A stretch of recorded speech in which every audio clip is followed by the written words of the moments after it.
नमस्कार, सगरमाथा प्राइम समाचारमा स्वागत छ। म अर्जुन नेपाल। नमस्कार, म ज्योति पौडेल। सबैभन्दा पहिले मुख्य समाचार।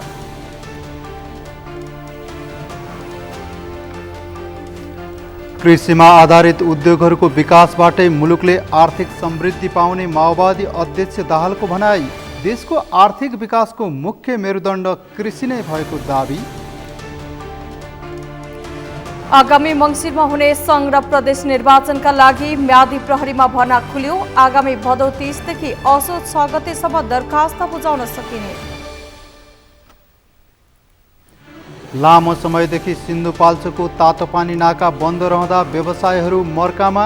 नाका तत्काल खुला गर्ने प्रयास भइरहेको परराष्ट्र मन्त्री खड्काको भनाई। पाकिस्तानमा जस्तो ठूलो जलवायु नरसंहार कहिले नदेखेको राष्ट्रसङ्घका महासचिव एन्टोनियो गुटेरेसको टिप्पणी। धनी देशहरूलाई दोष।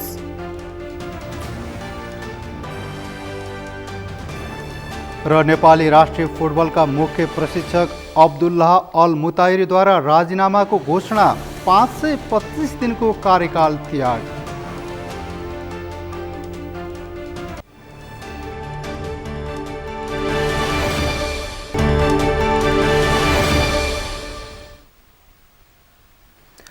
प्राइम समाचार अब विस्तारमा।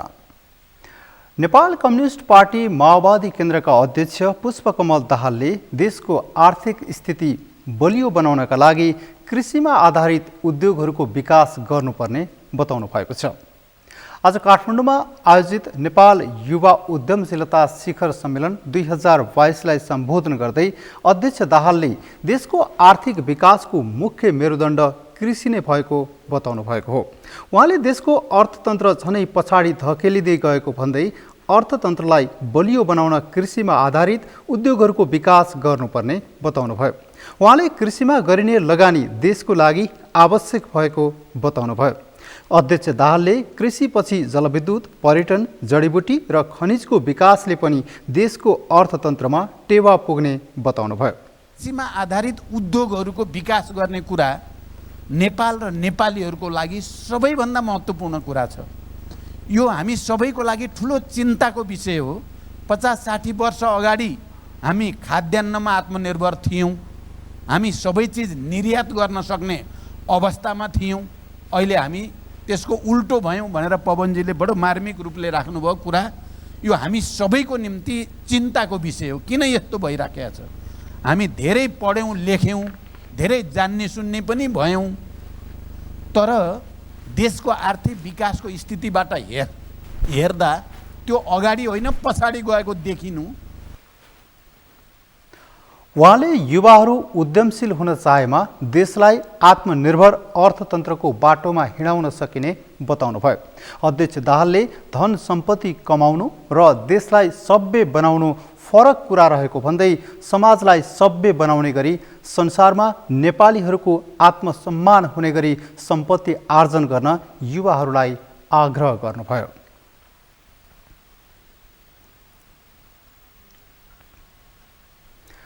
आगामी मङ्सिरमा हुने सङ्घ र प्रदेश निर्वाचनका लागि नेपाल प्रहरीले म्यादी प्रहरीका लागि भर्ना खोलेको छ। निर्वाचनको सुरक्षाका लागि प्रहरीले 1,15,000 म्यादी प्रहरीको अवधि 40 दिन रहने गरी भर्ना खोलेको हो। प्रहरीले निर्वाचनका बेला हुन सक्ने सबै चुनौतीलाई सामना गर्ने प्रतिबद्धता पनि जनाएको छ। अमृत ढकालको रिपोर्ट। आगामी मङ्सिर 4 गते हुने सङ्घ र प्रदेशको निर्वाचनका लागि नेपाल प्रहरीले म्यादी प्रहरीका लागि भर्ना खोलेको छ। 18 वर्ष पुरा भई 54 वर्ष ननागेका र साधारण लेखपढ गर्न जान्ने नेपालीहरूले भदौ 30 गतेदेखि असौज 6 गतेसम्म सार्वजनिक बिदाका दिन समेत दरखास्त बुझाउन सक्ने प्रहरीले जनाएको छ। प्रदेश र प्रतिनिधि सभा सदस्य निर्वाचनको सुरक्षाका लागि आइतबार प्रहरीले 1,15,000 जना म्यादी प्रहरीको अवधि 40 दिन रहने गरी भर्ना खोलेको हो। पहिले हामीले 1,15,000 म्यादी प्रहरी कर्मचारीको लागि हामीले दरखास्त आह्वान गरेका छौँ। अब यो चाहिँ आज हामीले प्रकाशित गऱ्यौँ। त्यसपछि यसको जस दरखास्त चाहिँ 30 गतेदेखि असोज 6 गतेसम्म दरखास्त दिन सक्नुहुन्छ र 7 गते चाहिँ हामीले सम्पर्क मिति राखेका छौँ, असोज 7 गते। दरखास्त फारम सबै जिल्ला कार्यालयमा पाइने प्रहरीले जनाएको छ। दरखास्त दिनेहरू राजनीतिक दलको सदस्य नभएको, शारीरिक रूपले स्वस्थ भएको, गर्भवती नभएको, आतंककारी सङ्गठनको सदस्य नभएको र फौजदारी अभियोगमा सजाय नपाएको हुनुपर्ने प्रहरीले बताएको छ। म्यादी प्रहरीका लागि नेपाल प्रहरीले 7,90,90,160 रुपैयाँको माग गरेको भए पनि 5,46,39,50,000 रुपैयाँ मात्रै प्राप्त भएको प्रहरीले जनाएको छ। म्यादी प्रहरीको लागि हामीले चाहिँ जम्मा अहिले चाहिँ नि हामीले माग गरेको चाहिँ नि 7,90,90,160 हो र हामीले चाहिँ 1,20,000 माग गरेको थियौँ र हामीलाई प्राप्त भयो 1,15,000 म्यादी प्रहरी भर्ना गर्ने भन्ने र हामीले बजेट प्राप्त भएको छ भने 5,46,39,50,000 प्राप्त भएको छ। प्रहरीले निर्वाचनका बेला हुन सक्ने सम्भावित चुनौतीलाई सामना गर्ने प्रतिबद्धता जनाएको छ। निर्वाचनलाई प्रभावित गर्ने उद्देश्यले गरिने सबै गैर कानुनी क्रियाकलापको निगरानी सुरुदेखि नै गर्ने प्रहरीको तयारी छ। चुनाव बहिष्कार गर्ने त्यसपछि देखिएको छैन राजनीतिक अन्य पार्टीहरू र हिंसात्मक गतिविधि गर्ने पार्टीहरू देखेको छैन। त्यस कारणले चाहिँ नि विगतमा भन्दा यसपालि चाहिँ अलिकति थ्रेड चाहिँ कम नै छ। तापनि चाहिँ पार्टी बिचको चाहिँ द्वन्द्वहरू हुन्छ, जस्तो चुनावको बेलामा चुनाव प्रचार गर्ने क्रममा होइन त्यो भयो। अनि त्यसपछि हेट स्पिचहरू भयो होइन। अनि त्यसपछि तपाईँको झन्डाहरू राख्ने, पर्चा पम्पलेटहरू फाल्ने राख्ने बेलामा यस्ता चिजहरूमा चाहिँ अलिकति चाहिँ नि थ्रेड हुनसक्छ।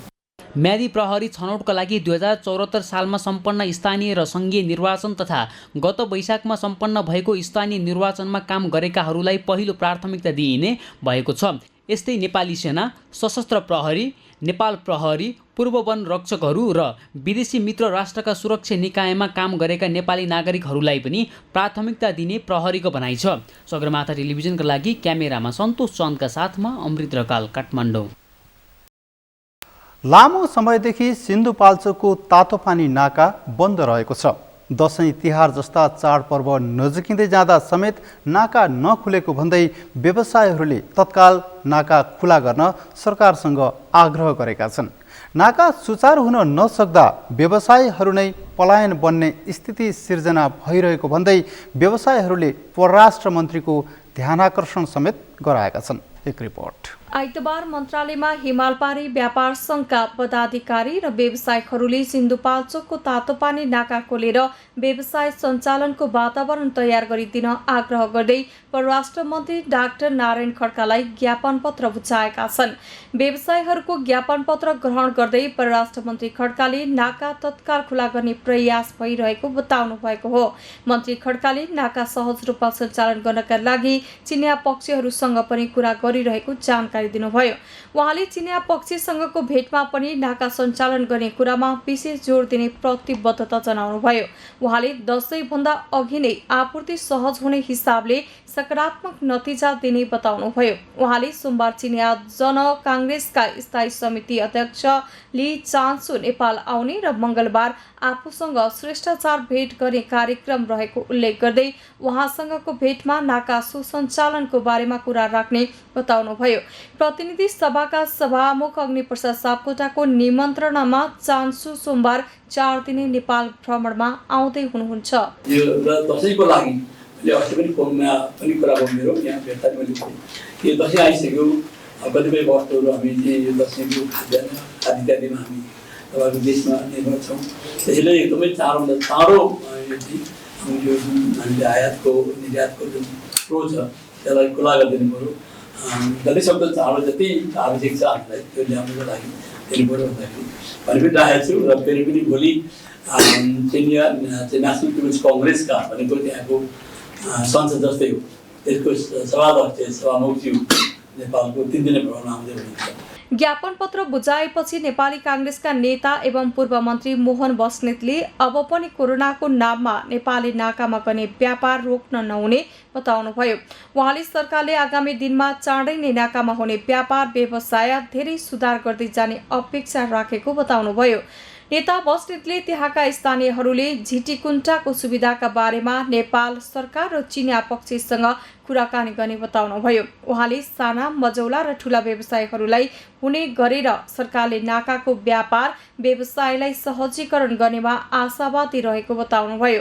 उहाँले व्यापारलाई व्यवस्थित गरेको खण्डमा दुई देशबीचको आर्थिक अवस्थामा पनि सहजीकरण हुने र नेपालमा बजार भाव व्यवस्थापन हुने बताउनुभयो। व्यापारलाई व्यवस्थित गरेको खण्डमा दुई देश बीचको आर्थिक अवस्था पनि अबमा चाहिँ एउटा सहजीकरण हुँदै जाने र नेपाली पक्षले अलिकति राम्रो अवस्था हामीलाई पनि हुने तर उहाँहरूको पनि सामान धेरै आउँदा सहिलेसँग आउँदा त उहाँको पनि व्यापारको कुरा हो नि र चिनिया पक्षलाई पनि व्यापारिक हिसाबले त जति सामान बढी यताबाट आउन सक्यो उति फाइदै हो। त्यसकारणले व्यापार अभिवृद्धि उहाँहरूको नि हुन्छ नेपालीहरूको नि हुन्छ र नेपालको चाहिँ बजार भाउ पनि यसलाई व्यवस्थापन गर्न अथवा सन्तुलन गर्न काम लाग्छ। ठुला व्यापारी मझौला व्यापारी मसिना साना व्यापारी र त्यहाँका चाहिँ स्थानीय सबैलाई हुने गरी अब व्यापार व्यवसाय अगाडि बढ्नका लागि यो सरकारले वातावरण बनाउन पहल गर्छ र चिनिया सरकारले पनि यसलाई चाहिँ महत्त्वका साथ उहाँले सहयोग गर्नुहुन्छ भन्ने कुरा म विश्वास छु। ज्ञापन पत्र बुझाएपछि हिमालपारी व्यापार सङ्घका अध्यक्ष अशोक कुमार श्रेष्ठले दशैं आइसकेको अवस्थामा राम्रोसँग नाका सञ्चालन हुन नसक्दा बजार व्यवस्थापनमा समस्या भइरहेको बताउनुभयो। उहाँले समयमा सामान नआउँदा त्यसको लागत धान्न नसकेर कतिपय व्यापारीहरूले मृत्यु रोजेको उल्लेख गर्दै सरकारले चाँडोभन्दा चाँडो नाका सञ्चालन गर्ने पहल गरिदिन आग्रह गर्नुभयो। अध्यक्ष श्रेष्ठले नाका राम्रोसँग कोभिड-19 अघिको जस्तै आवत जावतको व्यवस्था गर्न आग्रह गर्नुभयो। नाका सुसञ्चालन हुन नसक्दा व्यवसायहरू नै पलायन बन्ने स्थिति सिर्जना भइरहेको भन्दै परराष्ट्र मन्त्रीको ध्यान आकर्षण गराउनुभयो। चीन सरकारसँग चाहिँ अब त्यो नाकामा चाहिँ अब जहिले पनि नाका चाहिँ खुल्न चाहिँ खुल्यो, अब हिजो मात्रै खुल्यो भन्ने कुरा नै आइरहेछ। अब त्यो कसरी के खुल्यो त?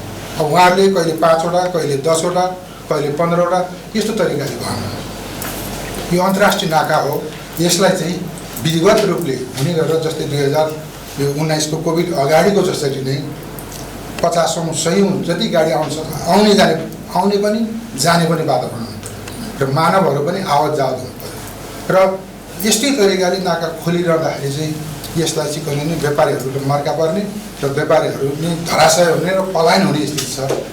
ज्ञापन पत्र बुझाएपछि सिन्धुपाल्चोक उद्योग वाणिज्य सङ्घका अध्यक्ष होमबहादुर बस्नेतले तातोपानी नाका विक्रमसम्म 2072 सालको जस्तै गरी सञ्चालन गरे व्यवसायहरूले राहत पाउने बताउनुभयो। उहाँले परराष्ट्र मन्त्रीले यसबारेमा पहल गरिदिने र चाँडै व्यापार व्यवसायको व्यवस्थापन हुनेमा आफू आशावादी रहेको बताउनुभयो। अध्यक्ष बस्नेतले व्यवसायहरू आफ्नो लगानी डुब्ने अवस्थामा रहेको चिन्तित भएको भन्दै नाका सुसञ्चालन बारे पहल गरिदिन आग्रह गर्नुभयो। पहिला दैनिक 200 को हाराहारीमा मालवाहक सवारी ओहोर दोहोर गर्ने गरेको तर अहिले दिनमा 12 वटासम्म सवारी मुस्किलले सञ्चालन हुँदा कोही पनि व्यवसाय व्यापार गरेर बस्न सक्ने अवस्था नरहेको गुनासो गर्नुभयो।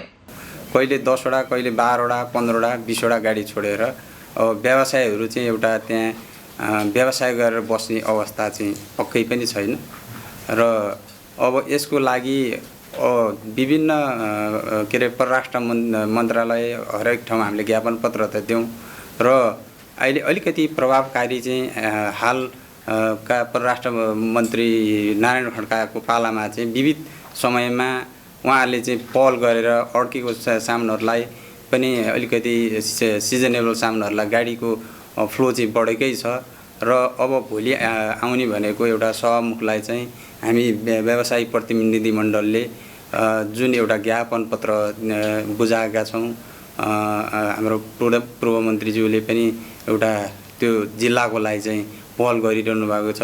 आइतबार हिमालपारी व्यापार सङ्घले सिन्धुपाल्चोकको तातोपानी नाका सञ्चालनका लागि सरकारको ध्यान आकर्षण गराउँदै ज्ञापन पत्र बुझाएको हो। सरकारले वैज्ञानिक वन व्यवस्थापनको कार्यविधि 2071 खारेज गरेर अर्को विकल्प नदिँदा उपभोक्ता अन्योलमा परेका छन्। वनकर्मीहरूले अन्योल हटाउन तत्काल अर्को विकल्प दिन सम्बन्धित पक्षसँग माग गरेका छन्। कसैको व्यक्तिगत स्वार्थमा सरकारले वैज्ञानिक वन व्यवस्थापनको कार्यविधि खारेज गरेको भन्दै उनीहरूले आक्रोश समेत पोखेका हुन्। कैलालीबाट दिनेश विष्टको रिपोर्ट। सरकारले वैज्ञानिक वन व्यवस्थापनको कार्यविधि खारेज गरेर कुनै विकल्प नदिएको भन्दै वनकर्मीहरूले आवाज उठाएका छन्।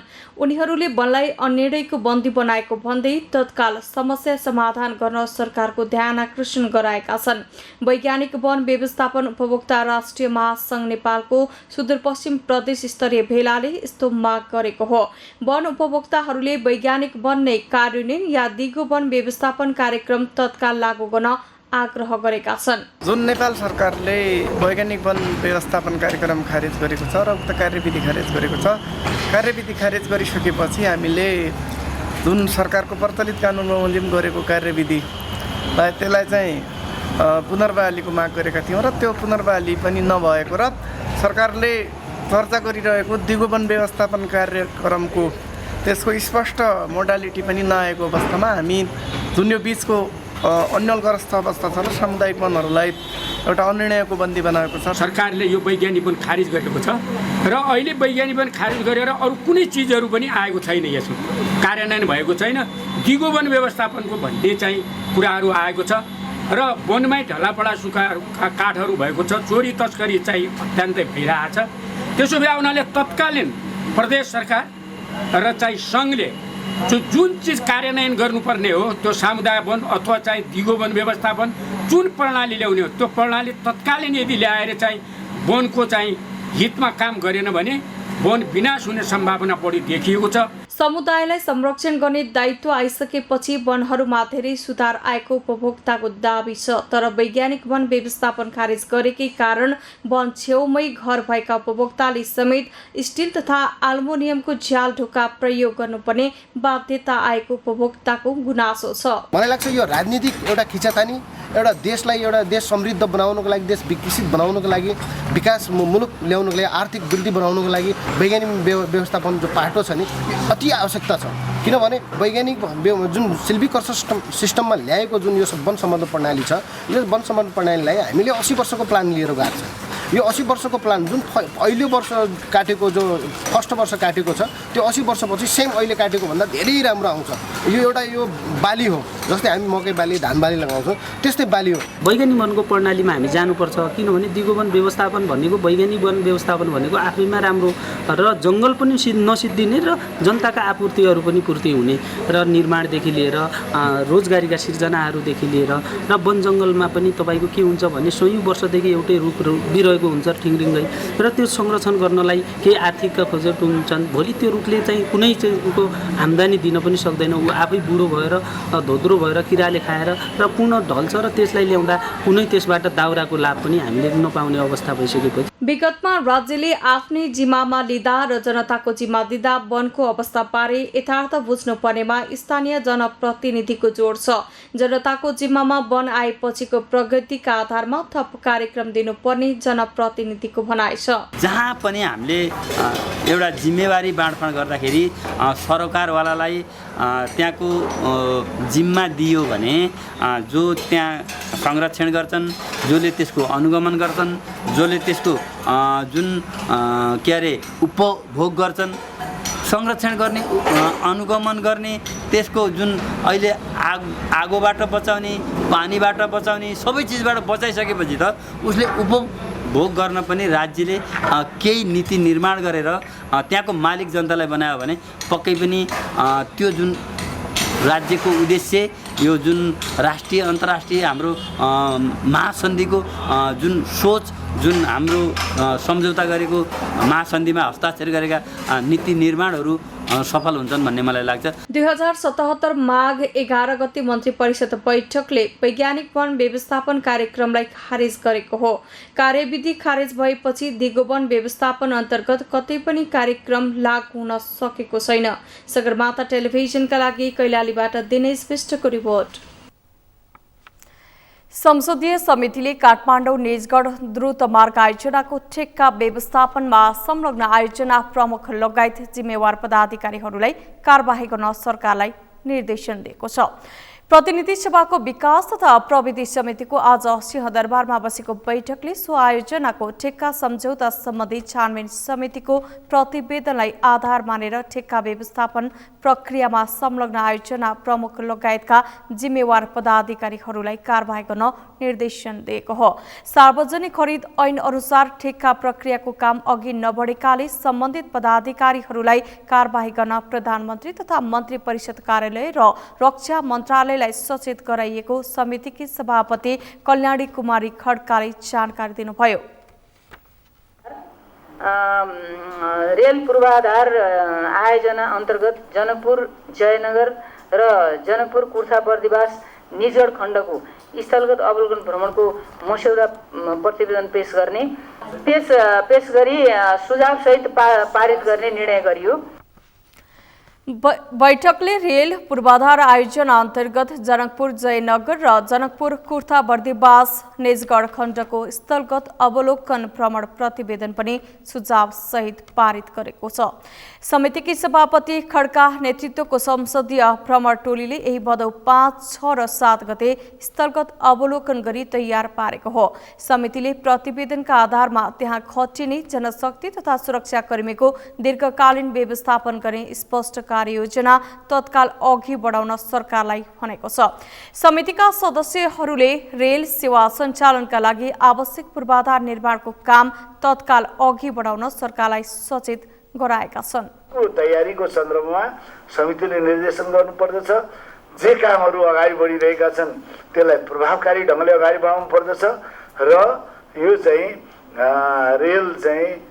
रेलको चालक चाहिँ वा त्यहाँ चाहिने आवश्यक जनशक्ति चाहिँ इन्डियाबाट ल्याउनु पर्ने कुराको तत्काल अन्त्य गर्दै नेपालीहरूले नै रोजगारी पाउने त्यो खालको चाहिँ दक्ष जनशक्ति उत्पादनमा ध्यान दिनका लागि सम्बन्धित मन्त्रालय र विभागलाई हामीले निर्देशन दिनुपर्दछ। बैठकमा नेपाल मिडिया काउन्सिल सम्बन्धी कानूनलाई संशोधन र एकीकरण गर्न बनेको विधेयक पनि पेश गरिएको छ।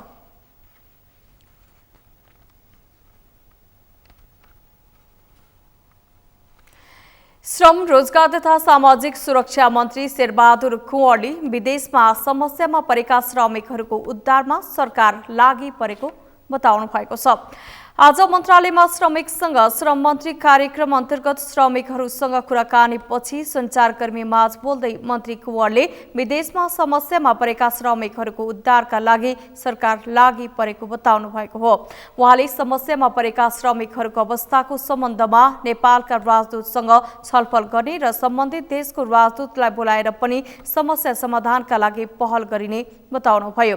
उहाँले आवश्यकता अनुसार सम्बन्धित देशको सरकारसँग पनि कुराकानी गर्ने बताउनुभयो। हामीले एक दिन अब त्यहाँको हाम्रो श्रम सहचारी त्यहाँका काउन्सिलरहरू त्यहाँका राजदूतहरूसँग पनि हामी यो विषयमा छलफल गर्छौँ। हाम्रा मजदुरहरूले जहाँ दुःख पाएका छन् उहाँहरू जानु भएको छ कि छैन, उहाँहरूलाई जाने अनुमति दिएको छ कि छैन। यदि जाने अनुमति दिएको छैन भने त्यहाँको सरकारलाई पनि हामीले सचेत गराउनु पर्यो, सजग गराउनु पर्यो। यहाँ राजदूतलाई बोलाएर पनि कुरा गर्नु पर्यो। किनकि हाम्रो श्रम बजार यति सस्तो भइदियो कि जहाँ जसले जे गरे पनि हुने भयो। त यो ढङ्गले हामीले चुप लागेर बस्नु हुँदैन, हामीले आफ्नो ठाउँबाट पहल गर्नुपर्छ। मन्त्री कुँवरले विदेशी कम्पनीहरूले नेपाली कामदारलाई बाहिर आउन नदिने भएको अवस्थामा त्यहाँको सरकारसँग कुरा गर्ने बताउनुभयो।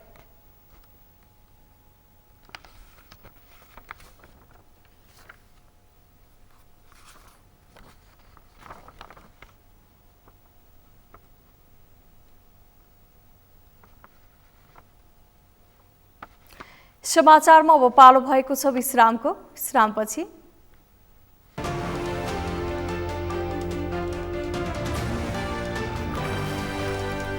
आजबाट पितृपक्ष अर्थात् 16 श्राद्ध सुरु। दिवंगत पितृका नाममा तर्पण, सिधादान र पिण्डदान गरी श्राद्ध गर्ने परम्परा।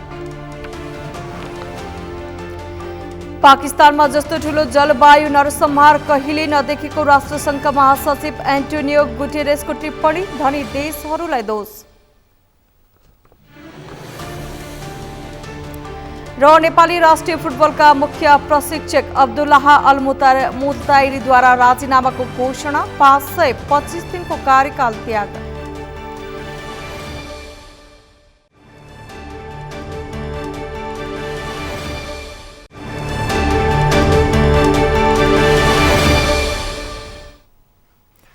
विश्रामपछि समाचारमा स्वागत छ। अब बाँकी समाचार। सुदूरपश्चिमाञ्चल विश्वविद्यालयको कानुन संकायले कञ्चनपुरको महेन्द्रनगरमा वर्तमान सन्दर्भमा लोकतन्त्र र नागरिक शिक्षा विषयक एक दिने अन्तर्क्रिया कार्यक्रम सम्पन्न गरेको छ। अन्तर्क्रिया कार्यक्रममा लोकतन्त्र प्राप्तिपछि भएका उपलब्धि तथा चुनौतीहरू, कानुन कार्यान्वयनका क्रममा हुने गरेका विभिन्न समस्याहरू लगायतका विषयमा छलफल तथा बहस गरिएको थियो। कार्यक्रममा बोल्दै राष्ट्रिय सभा सदस्य डाक्टर खिमलाल देवकोटाले सबै खालका विभेदको अन्त्य गरी मुलुकमा आर्थिक समृद्धि गर्नु आजको आवश्यकता रहेको समेत बताउनुभयो। उहाँले मुलुकलाई सबै तवरबाट विकास गर्न आर्थिक समृद्धिको आवश्यकता पनि बताउनुभयो। सानो मेहनतबाट आएको पनि होइन। अब संविधान सभाबाट लेखिएको संविधान मार्फत हामीले यो संविधानको जुन मेजर जुन 4वटा जुन पिलर हो, मेजर 4वटा पिलरमध्ये एउटा महत्त्वपूर्ण पिलर त यो संहिता हो। अरू 3वटा पिलरको कुरा गर्नुपर्दा गणतन्त्र, धर्मनिरपेक्षता, समानुपातिक समावेशिता छ। त्यसकारण हामीले यो शासन व्यवस्थालाई सबलीकरण हो, किनभने संविधानमा हामीले के लेख्यौँ भने यहाँ जातीय विभेद पनि छ, वर्गीय विभेद पनि छ, क्षेत्रीय विभेद पनि छ। त्यस कारण सबै खालको विभेदको अन्त गरेर यो मुलुकमा आर्थिक समानता र लोकतन्त्रलाई सुदृढ गर्ने भनेर हामी संविधानमा लेखेका छौँ, प्रस्तावनामा लेखेका छौँ। त्यस कारण यो पक्षलाई पनि हामीले के गर्नु छ, सुसूचित गर्नु जरुरी छ। त्यस्तै सुदूरपश्चिमाञ्चल विश्वविद्यालय अन्तर्गत कानुन संकायका डिन कर्णबहादुर थापाले संहिताको अभ्यास गर्दै गर्दा सरकार र सत्ता सञ्चालकहरूले नै व्यवस्था टिकाउन कसरत नगरेको आभास भइरहेको बताउनुभयो। नागरिकमा राजनीतिप्रति वितृष्णा उत्पन्न भएको भन्दै उहाँले नागरिक शिक्षा आजको आवश्यकता भएको बताउनुभयो। समस्याहरू उत्पन्न हुँदै गएका छन्। यो मूलतः दुई किसिमले उत्पन्न भएको देखिन्छ। एउटा कुरो छ, अब माथिल्लो सत्ताका माथिल्लो लेभलमा बस्ने मान्छेहरूबाट त्यति गम्भीरतापूर्वक चाहिँ व्यवस्थालाई चाहिँ टिकाउने, व्यवस्थालाई चाहिँ समृद्ध बनाउने, व्यवस्थालाई जीवनोपयोगी बनाउने तर्फ ध्यान भएको देखिएन एउटा। दोस्रो कुरो के भने तलका तहबाट, आम मान्छेको तहबाट मूलतः राजनीतिप्रतिको वितृष्णा जुन उत्पन्न हुँदै गएको छ, त्यसमा चाहिँ नागरिक शिक्षा दिनुपर्छ, कुनै विषयवस्तुहरूमा क्लियर गर्नुपर्छ, विषयवस्तुहरूलाई स्पष्ट पारिदिनुपर्छ भन्ने हाम्रो आशय हो। लोकतन्त्रप्रति नागरिकहरूलाई वितृष्णा उत्पन्न हुने कार्य राजनीतिक दलहरूले गरेको समेत सहभागीहरूको आरोप छ। सहभागीहरूले नेतृत्वहरू सत्ताको खिचातानीमा लाग्दा जनतामा नैराश्यता छाएको बताएका थिए। नागरिक शिक्षाका लागि संविधान त हामी एकदम सफल छौँ होइन, तर जसरी संविधानले हामीलाई व्यवस्था गरेका छ त्यो अनुसार हामीले चाहिँ स्थानीय तहमा या नागरिक समक्ष हामीले त्यो कुरा चाहिँ बुझाउन सकेको अवस्था छैन।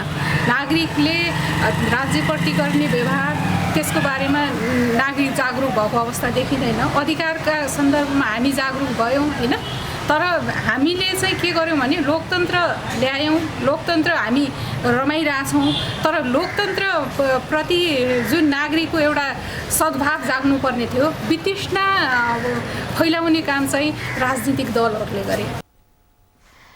कार्यक्रममा जिज्ञासा राख्ने अधिकांश सहभागीहरूले राज्यको नेतृत्व तहमा बस्ने र कानुन निर्माण गर्ने व्यक्तिहरूले आफू अनुकूल नभए कानुनलाई समेत आफू अनुकूल परिभाषित गरेर गलत फाइदा लिने गरेको टिप्पणी गरेका थिए।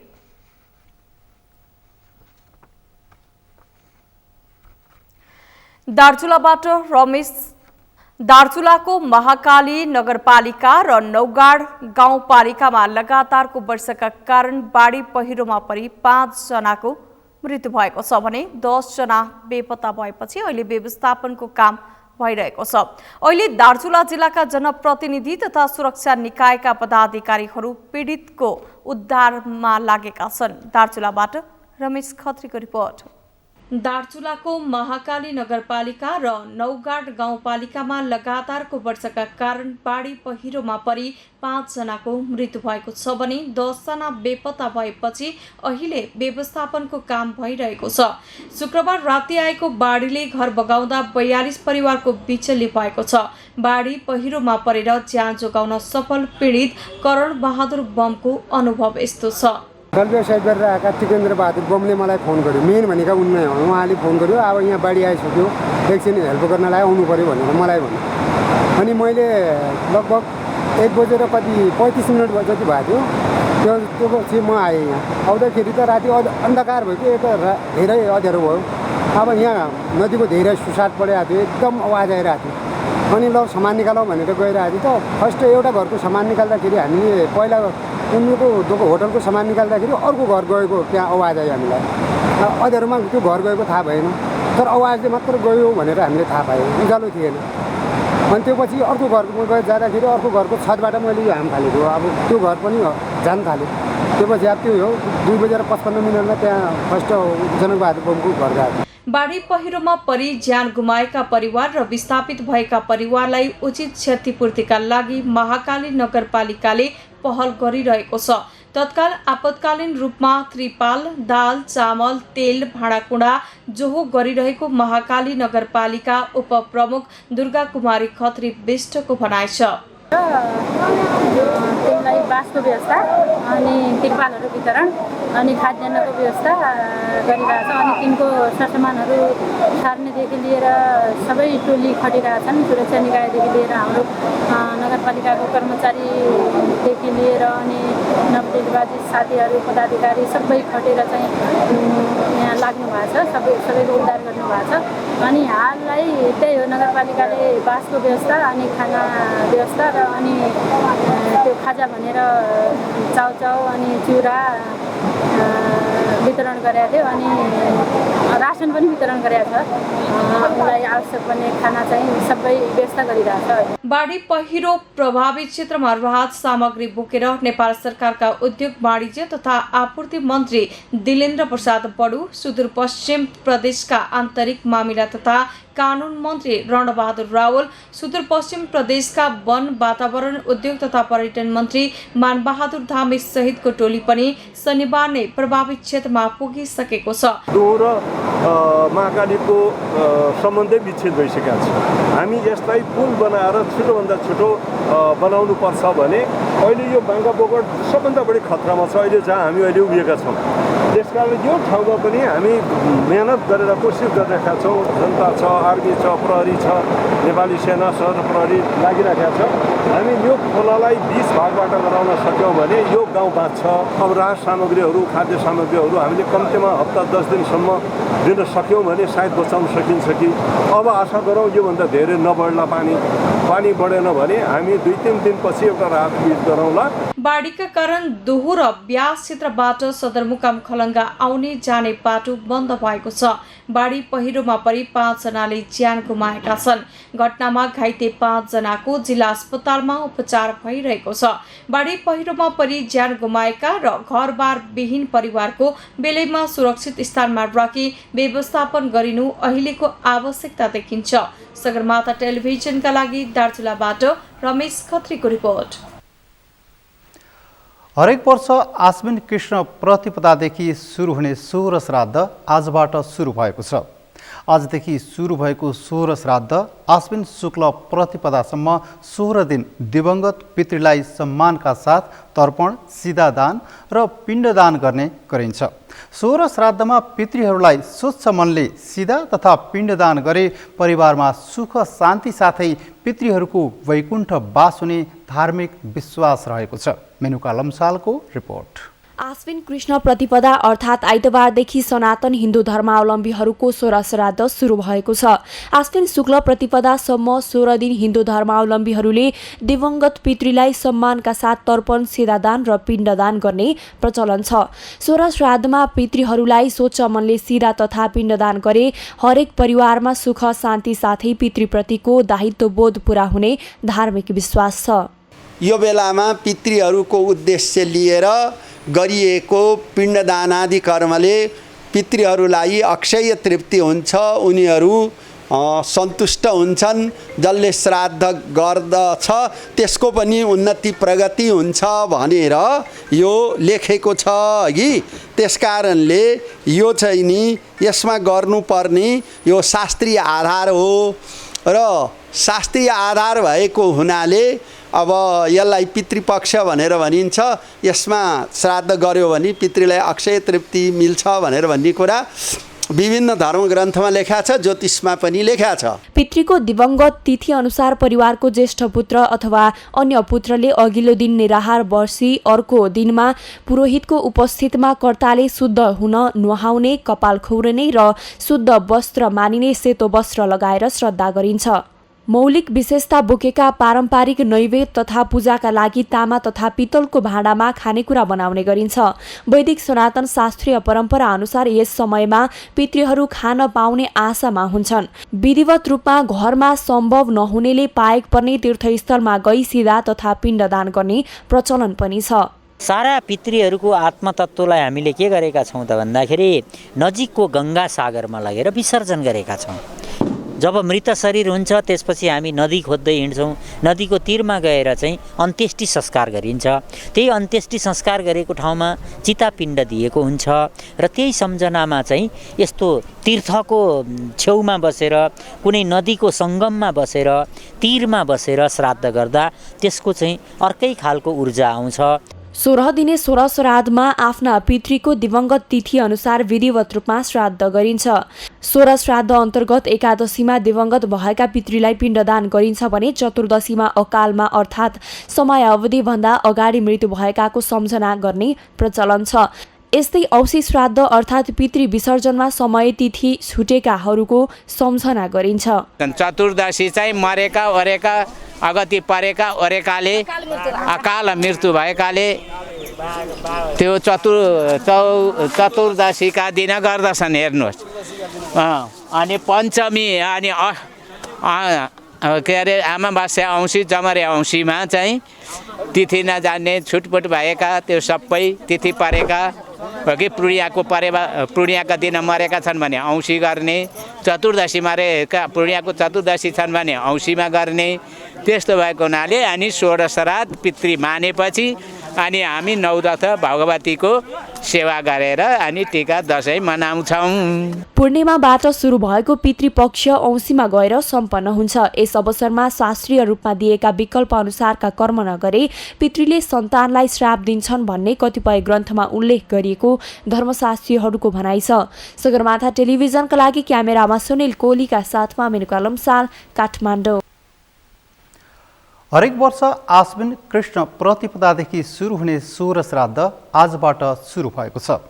हिन्दू धर्मावलम्बीहरूमा परिवारका ज्येष्ठ पुत्र अथवा अन्य पुत्रले दिवंगत पितृलाई सम्मानका साथ तर्पण, सिधादान र पिण्डदान गर्ने प्रचलन रहेको छ। आश्विन कृष्ण प्रतिपदादेखि सुरु भएको पितृपक्ष आश्विन शुक्ल प्रतिपदासम्म रहने गर्दछ। यसै सन्दर्भमा आज हामीले सगरमाथा जनबोलीमा सर्वसाधारणलाई सोधेका थियौँ 16 श्राद्धको महत्त्व के हो। हेरौँ उनीहरूको भनाइ उनीहरूकै शैलीमा।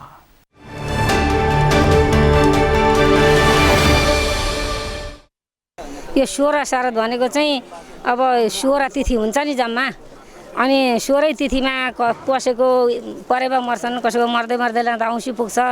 त्यही भएकाले यो सबैले 16 दिन गरेको हो। कसैले 16 दिन गर्छन् पितृहरूको, परेवादेखि लिएर औँसीसम्म गर्छन् कसैले 16वटा श्राद्ध। त्यस कारणले यो पितृ खुसी नपारिकन हामीले दसैँ मान्नु हुँदैन। पितृ रिसाउँछन्, डन्न गर्छन्, डन्न सजाय पितृको लाग्छ, देउताको लाग्दैन। देउतालाई नमस्कार भगवान् भनेर जमलात जोड्दा हुन्छ, तर पितृलाई वचन पुर्याउनु पर्छ, जमलात गरेर हुँदैन। राम्रा कार्यहरूको त्यसलाई निरन्तरता, त्यसलाई सुव्यवस्थितता, भोलि भविष्यको पिँढीले पनि यो गरोस्। पितृहरूको राम्रो काम, हाम्रो अभिभावकहरूले जो राम्रो काम दिएको छ यो रहोस्, नभए आउने पिँढीलाई पनि एउटा सुखद होस्, शान्ति होस् र 16 श्राद्ध सबैलाई फलिफाप होस्, फलन फुलन। हाम्रो चाहिँ कामना यही छ। खास गरेर कुरो के हो भने यो पुरानो कुराहरूलाई, धर्म कर्म संस्कृतिलाई निरन्तरता रहोस् भन्ने मेरो चाहना। हामीहरूले आफ्नो पितृहरूलाई सम्झने हो। बुबाआमालाई त्यही हो के छ, आफ्नो बाजे बुबा यिनीहरूको 3 पुस्ता र आफ्ना आफन्तहरू कोही मरेका पितृ छन् भने उनको निम्ति पनि सम्झनामा यो तर्पण दिने, पिण्ड दिने, सम्झना गर्ने। त्यस कारणले श्राद्ध भन्छ। श्राद्ध भनेको श्रद्धा हो। पहिला हाम्रा जो पहिला बाउ बुवा सासू ससुरा माता पिता सबैको श्राद्ध गर्दा राम्रो हुन्छ भनेर पहिले जुन रीतिथितिमा चल्दै आउनुभयो उहाँहरू, त्यस कारणले गर्दा उहाँहरूले जुन रीतिथिति गर्दै ल्याउनु भयो हामीले पनि त्यहीमा चलिआएको हो।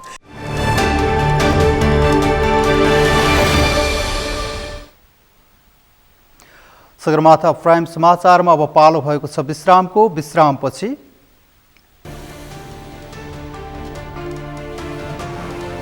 पाकिस्तानमा जस्तो ठूलो जलवायु नरसंहार कहिले नदेखेको राष्ट्रसङ्घका महासचिव एन्टोनियो गुटेरसको टिप्पणी, धनी देशहरूलाई दोष। र नेपाली राष्ट्रिय फुटबलका मुख्य प्रशिक्षक अब्दुल्लाह अल मुताहिरीद्वारा राजीनामाको घोषणा, 525 दिनको कार्यकाल त्याग।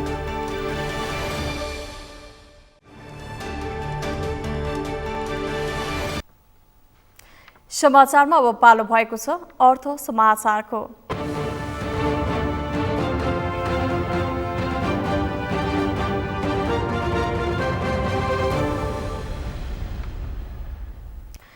साताको पहिलो कारोबारको दिन आज नेप्से परिसूचकमा गिरावट आएको छ।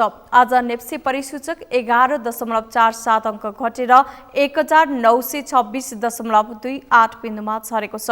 त्यस्तै सेन्सिटिभ इन्डेक्स यस दिन 2.06 अङ्क घटेको छ भने फ्लोट इन्डेक्स 0.90 अङ्क र सेन्सिटिभ फ्लोट इन्डेक्स 0.97 अङ्क घटेको छ। आज 221 कम्पनीको 25,24,000 किता सेयर 74 करोड 72,26,000 रुपैयाँ बराबरको खरिद बिक्री भएको छ। आज नेप्सेसँगै कारोबार रकम पनि घटेको हो। नेप्सेका 13 उपसमूह मध्ये 11 उपसमूहको परिसूचक घटेको छ भने एक उपसमूहको सामान्य सुधार भएको छ, जसमा अन्य उपसमूहको परिसूचक 0.29% बढेको छ। विकास बैंक, वित्त, होटल तथा पर्यटन, हाइड्रोपावर र लगानी उपसमूहको परिसूचक 1% भन्दा बढी घटेका छन्।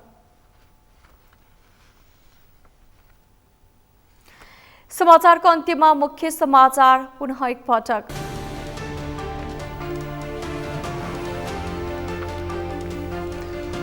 कृषिमा आधारित उद्योगहरूको विकासबाटै मुलुकले आर्थिक समृद्धि पाउने माओवादी अध्यक्ष दाहालको भनाई। देशको आर्थिक विकासको मुख्य मेरुदण्ड कृषि नै भएको दाबी। आगामी मङ्सिरमा हुने सङ्घ र प्रदेश निर्वाचनका लागि म्यादी प्रहरीमा भर्ना खुल्यो। आगामी भदौ 30 देखि असोज 6 गतेसम्म दरखास्त बुझाउन सकिने। लामो समयदेखि सिन्धुपाल्चोकको तातोपानी नाका बन्द रहँदा व्यवसायीहरू मर्कामा, नाका तत्काल खुला गर्ने प्रयास भइरहेको परराष्ट्र मन्त्री खड्काको भनाई। पाकिस्तानमा जस्तो ठूलो जलवायु नरसंहार कहिले नदेखेको राष्ट्रसङ्घका महासचिव एन्टोनियो गुटेरेसको टिप्पणी, धनी देशहरूलाई दोष। र नेपाली राष्ट्रिय फुटबलका मुख्य प्रशिक्षक अब्दुल्लाह अल मुताहिरीद्वारा राजीनामाको घोषणा, 525 दिनको कार्यकाल त्याग।